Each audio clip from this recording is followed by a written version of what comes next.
8-ci sual. Uşaqlar, bax deyirəm, diqqətli qulaq asırsınız.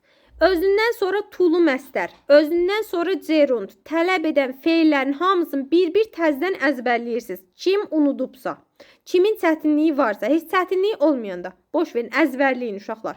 Bax, decide-dan sonra necə feil gəlir? Kim deyəcək? Tulu feil gəlir.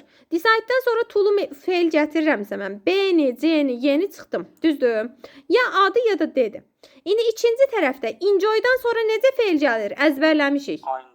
ING-li feil gəlir. Aha. Enjoy-dan sonra ING-li feil gəlirsə, mən A-nı çıxmalıyam. To veribdir. Cavab qar debəndi. Experiencing, bir də meeting. O doğru debəndi.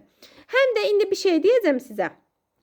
Bax, and-ilə bağlananda biz demişdik tulu məstər yazacağıqsa, o tulu məstər necə olmalıydı? To hara artırılırdı? Bəli, birinciyə artırırdıq to'nu. Hər ikisinə aid oldu. Yəni ikincinin qabağında onsuz da to yazmamalıdır. Düzdür? A bəndi başlı başına səhvdir. So, sən də cavabın qalır D bəndi. Başa düşdük? Bəli. Sağ.